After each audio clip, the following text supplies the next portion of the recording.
City centre show में आपका स्वागत है। मुंबई के बीकेसी वैक्सीनेशन सेंटर से मैं हूं पूजा भारद्वाज। आज प्रधानमंत्री नरेंद्र मोदी का 71वां जन्म दिवस है और इस मौके पर देश भर में जोरदार तरीके से टीकाकरण अभियान आज चलाया गया और टीकाकरण ने आज एक नया रिकॉर्ड बनाया। 2 करोड़ से ज्यादा लोगों को आज टीका लगाया गया। मुंबई शहर की अगर बात करें तो यहाँ पर जो तमाम बीएमसी और इस तरह के सरकारी वैक्सीनेशन सेंटर्स हैं वहां पर सिर्फ महिलाओं को आज टीका लगाया गया है। तो अलग अलग राज्यों में किस तरह से ये विशेष अभियान चला है और क्या आने वाले समय में भी इस तरह से विशेष अभियान चल सकता है? क्या इतने लोगों को टीका लगाया जा सकता है? क्या वैक्सीन की उपलब्धता इतनी है राज्यों में? परिमल कुमार अपनी इस रिपोर्ट में बता रहे हैं। प्रधानमंत्री के जन्मदिन पर टीकाकरण की महामुहिम, खासकर बीजेपी शासित राज्यों ने कोई कसर नहीं छोड़ी। जहां यूपी में अफसरों से कहा गया कि शुक्रवार को दुगना टीकाकरण हो, कर्नाटक में तिगुने का लक्ष्य था। We want to double or triple this in a single day on his special day. So we are optimistic that we would try to achieve it. Karnataka में औसतन 12 लाख की जगह 25 से 30 लाख डोज का लक्ष्य हासिल करने के लिए जिलों को 34 लाख डोज भेजे गए। अकेले बेंगलुरु में 2000 से ज्यादा टीकाकरण केंद्र चल रहे थे। उत्तर प्रदेश के शहरों में टीकाकरण के लिए भीड़ उमड़ती नजर आई। प्रधानमंत्री के जन्मदिन कई जिलों में दोगुने टीकाकरण की होड़ नजर आई। बीते 2 दिन में राज्य में 5 लाख से कम टीके पड़े थे। सबको शायद शुक्रवार का इंतजार था। हमारा वैक्सीनेशन 4-5 दिन बाद होने वाला था, लेकिन हमने सोचा आज मोदी जी का जन्मदिन है तो आज लगवाएं। नॉर्मल दिन में भी आप लोग काफी वैक्सीनेशन करते हैं, आप बता रहे थे कितना कर लेते हैं और आज क्या टारगेट दिया गया है? कभी 200, कभी 300 नॉर्मल में भी, आज 400 दिया गया। असम में टीकाकरण केंद्रों पे लंबी कतार दिखी। सरकार की कोशिश थी कि 7,10,000 टीके लग जाएं, प्रधानमंत्री के 71वें जन्मदिन की निशानी के तौर पर।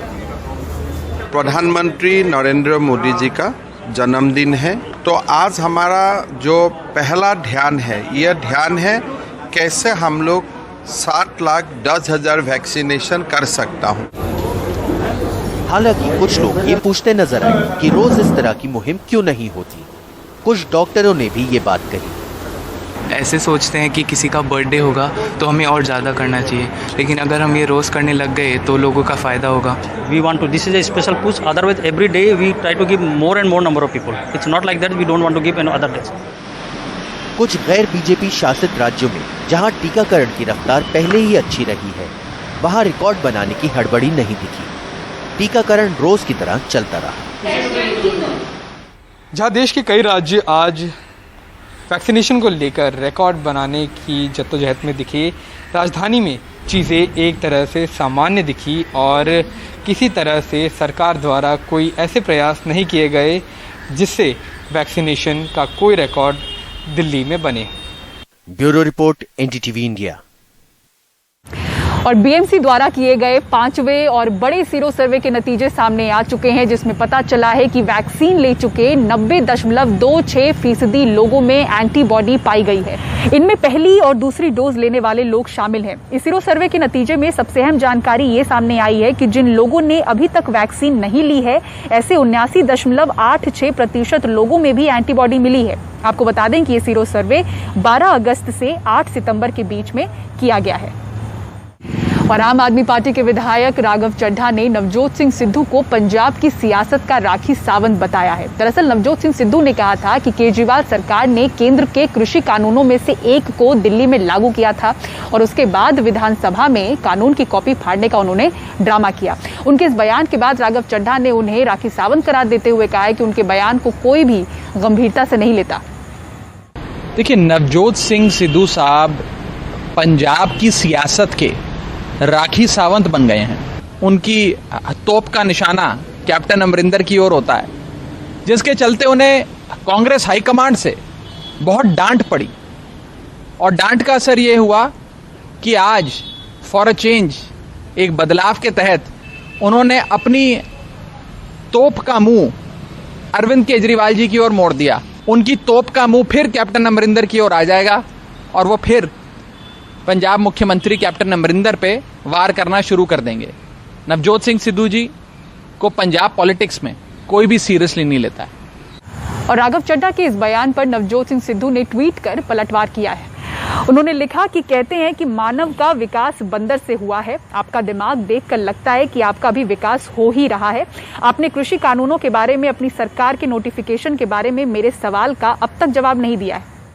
और अब बात उत्तर प्रदेश की करते हैं, जहां मूसलाधार बारिश की वजह से बीते 24 घंटों में 40 से ज्यादा मौतें हुई हैं। कई सारे घर गिर चुके हैं, कई सारे जानवर मारे गए हैं और कई जिलों में आज भी लगातार तेज बारिश हुई है।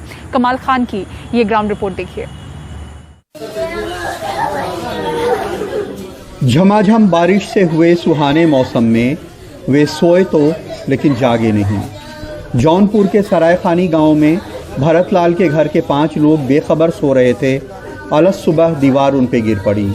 पहले गांव वाले मदद को आए, बाद में प्रशासन भी पहुंचा। मलबे से निकले 3 लोग मर चुके थे, 2 जख्मी होकर अस्पताल में हैं। क्या कच्ची थी क्या? कैसे गिरी है दीवार? सो रहे थे, सुबह 4 बजे गिर गई। ये बारिश हो रही थी इसलिए गिर गई क्या? बारिश हो रही थी। तो जिस समय दीवार गिरी है उस समय घर में कितने लोग सो रहे थे? 5 लोग।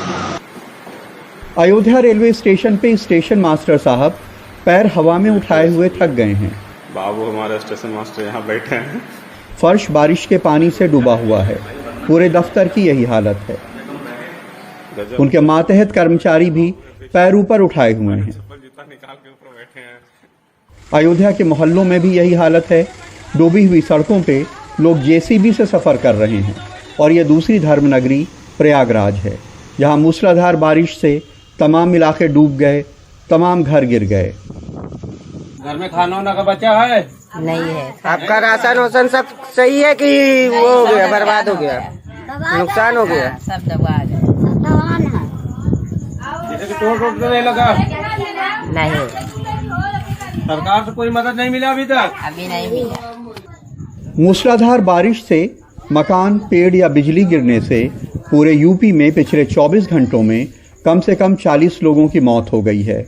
इनमें बाराबंकी में 8, प्रयागराज में 6, फतेहपुर में 5, रायबरेली में 5, जौनपुर में 4, कौशाम्बी में 3, अयोध्या, अमेठी, सुल्तानपुर में 2-2 और हरदोई में 1 हैं। बड़ी तादाद में जानवर मरे हैं। बाराबंकी की इस गौशाला में गायों के 100 ही 100 हैं। वीडियो बनाने वाला 2400 की गिनती करता है। प्रशासन 10 से 15 बताता है।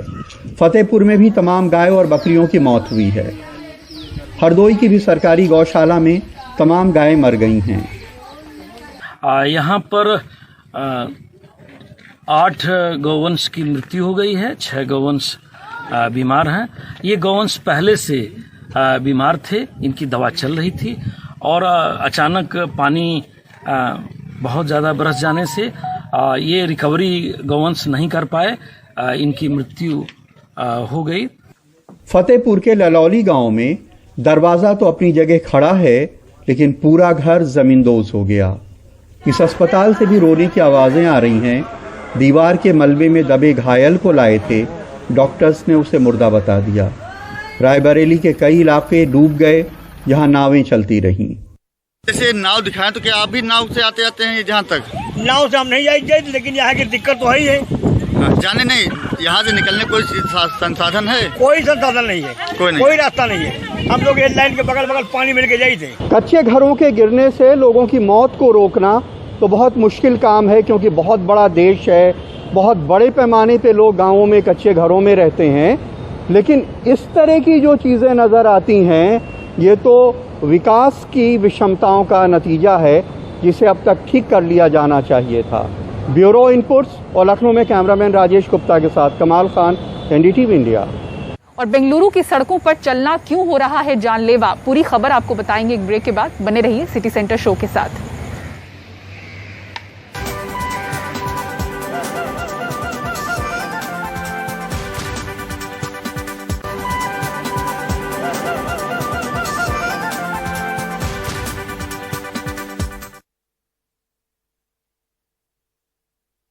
और अब खबर बेंगलुरु से, जहां एक के बाद एक जानलेवा सड़क हादसों से पुलिस परेशान है। बीते 15 दिनों में 10 लोगों की जान गई है। निहाल किदवई अपनी इस रिपोर्ट में और जानकारी दे रहे हैं।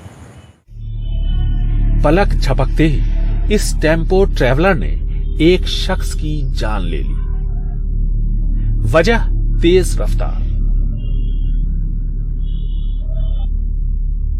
इलेक्ट्रॉनिक सिटी फ्लाईओवर पर ले बाई पर खड़े 2 पहिए वाहन पर बैठे जोड़े को एक तेज रफ्तार कार ने इतनी जोर से टक्कर मारी कि वो 30 फुट नीचे गिरे और उनकी मौत हो गई।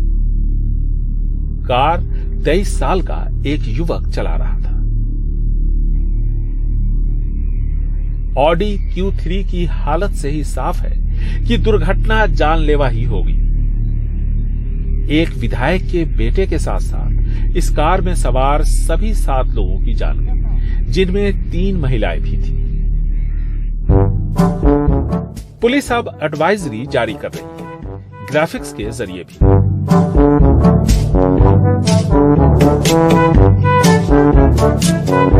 We are going to conduct physical check. गाड़ियों का फिजिकल चेक हमने दोबारा शुरू कर दिया है और अगले हफ्ते से हम ड्रंक एंड ड्राइविंग की ड्राइव शुरू करने जा रहे हैं। Drunk and drive checking also. Corona की वजह से रात में ट्रैफिक पुलिस की चेकिंग रुकी तो हादसों का सिलसिला बढ़ा। रात के कर्फ्यू के बावजूद रोमांच के लिए सड़कों पर निकलने में भी युवा हिचके नहीं। इस साल 1 जनवरी से 31 अगस्त तक 2069 सड़क हादसे शहर में हुए, जिनमें से 410 जानलेवा थे और इसकी वजह से 434 लोगों की जान गई, जबकि बाकी 1659 सड़क दुर्घटनाओं में 1830 लोग घायल हुए। Vehicles are less on the roads. They take it granted they can go. सड़कों पर गाड़ियों की संख्या कम हुई है, ऐसे में कई लोग इसका फायदा उठाते हैं। इसी वजह से इतनी बड़ी संख्या में दुर्घटनाएं बढ़ी हैं। हम इन सब के खिलाफ फुटेज के आधार पर सख्त कार्रवाई करने जा रहे हैं। Strict action against these erring drivers. Traffic police भी कई बार खुद को लाचार महसूस करती है।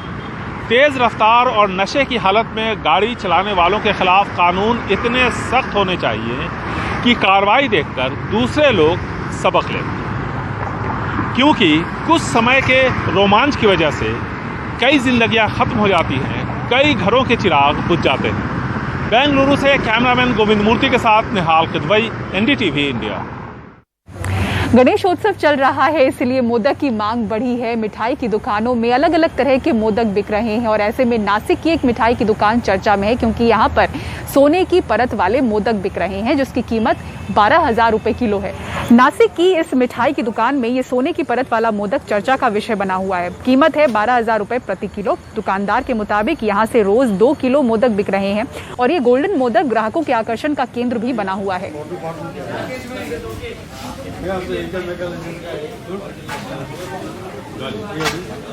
और सिटी सेंटर शो में फिलहाल इतना ही। मुंबई के BKC वैक्सीनेशन सेंटर से पूरी टीम को दीजिए इजाजत।